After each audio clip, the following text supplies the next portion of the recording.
Hello बच्चों, हमारे YouTube channel में आपका बहुत बहुत स्वागत है। आज हम पढ़ेंगे लेसन नंबर 7 रहस्य। इसके लेखक है डॉक्टर हरिकृष्ण देवसरे जी।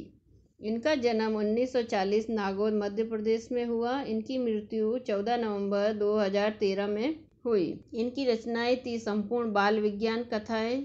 इनका परिचय है। डॉक्टर हरिकृष्ण देवसरे जी ने बाल साहित्य रचना और समीक्षा के क्षेत्र में प्रशंसनीय योगदान दिया है और प्रस्तुत कहानी के माध्यम से लेखक ने बच्चों को अंधविश्वासों से दूर रहते हुए वैज्ञानिक दृष्टिकोण को अपनाने के लिए प्रेरित किया है।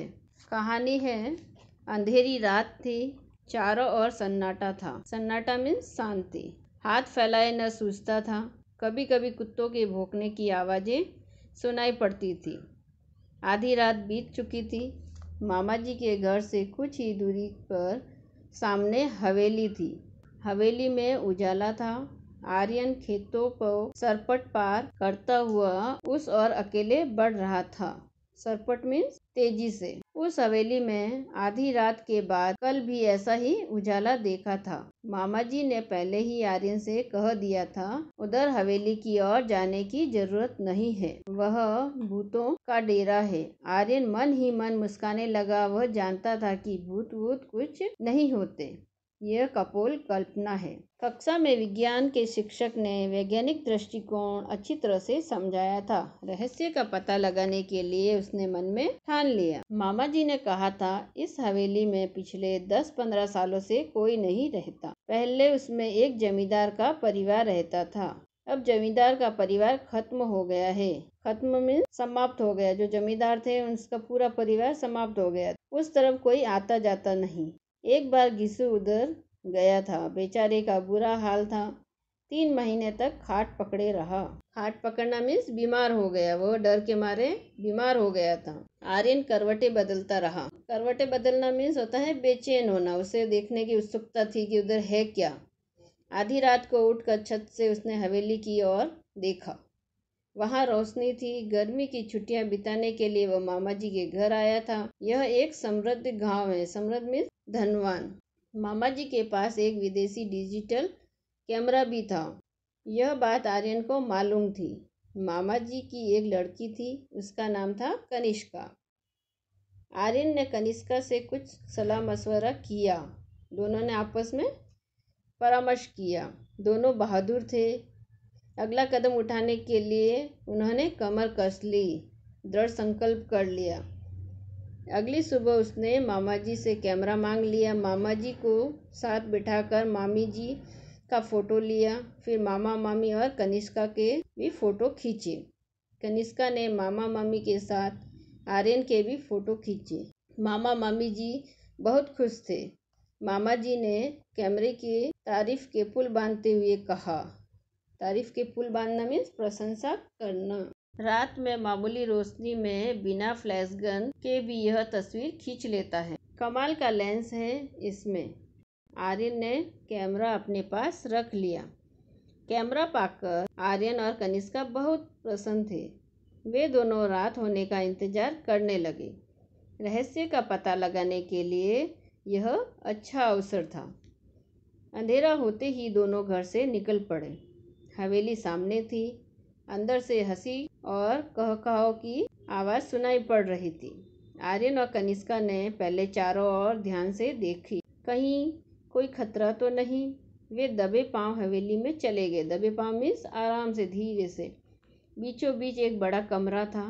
उसका दरवाज़ा अंदर से बंद था। खिड़कियां नीचे से बंद थी लेकिन ऊपर से खुली थी। बड़ी सावधानी से आर्यन ने अंदर झांककर देखा। हट्टे कट्टे, मोटे तगड़े, बड़ी बड़ी मूंछों वाले कई लोग पगड़ी बांधे बैठे थे। उनके साथ कमीज और पैंट पहने हुए भी कुछ लोग थे।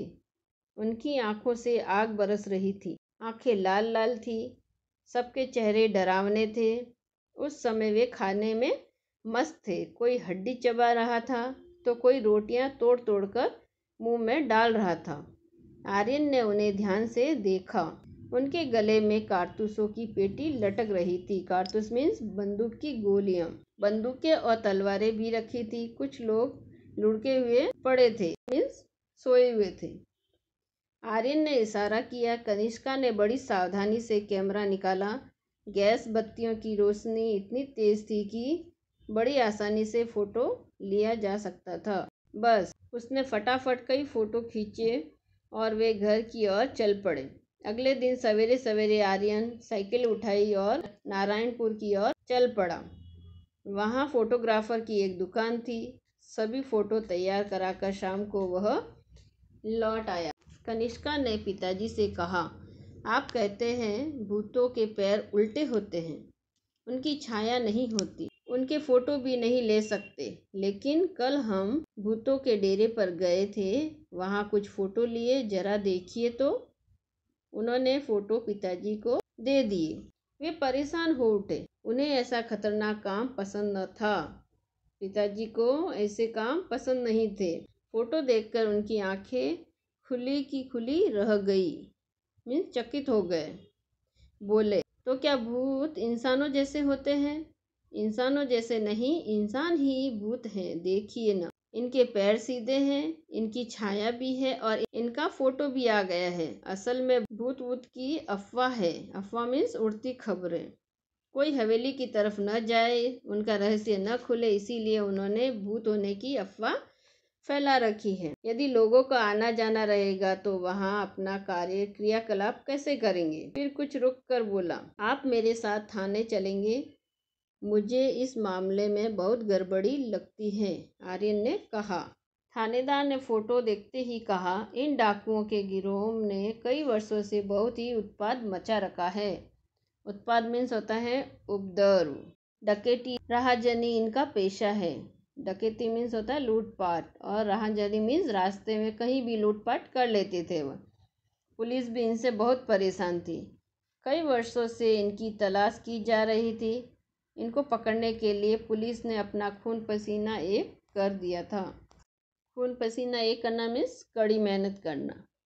शाबाश, तुम दोनों ने बहुत ही बहादुरी का काम किया है। कहाँ है ये? आप तैयारी कीजिए, ठिकाना मैं बताता हूँ, आर्यन ने कहा। उस रात भूतों के डेरे पर पुलिस ने छापा मारा। दोनों ओर से गोलियां चली। सवेरा होते होते डाकुओं ने हथियार डाल दिए। डाकुओं ने अपना आत्मसमर्पण कर दिया। उनके कुछ साथी मारे गए और कुछ पकड़े गए। गांव वालों ने हवेली में बसे भूतों को देखा तो चकित रह गए। गांव वाले देखते ही रह गए कि जो गांव भूतों से डर रहे थे वो आखिर भूत नहीं थे, वो लोग डाकू थे। सभी डाकुओं के आतंक से मुक्त हो गए। आतंक मीन्स होता है भय, डर। जिला कलेक्टर ने आर्यन और कनिष्का की बहादुरी के कारण उनके नाम राष्ट्रपति कार्यालय को भिजवा दिया। आने वाले गणतंत्र दिवस पर महामहिम राष्ट्रपति के हाथों वीरता पुरस्कार से सम्मानित किया जाने वाला है। इस कहानी से हमें सीख मिलती है कि हमें भूत प्रेत चुड़ैल आदि के अस्तित्व में विश्वास नहीं करना चाहिए। अंधविश्वास के कारण गलत लोग लाभ उठाते हैं। ये कहानी आपको कैसी लगी? अच्छी लगी है तो please like, share and subscribe करना। Thank you.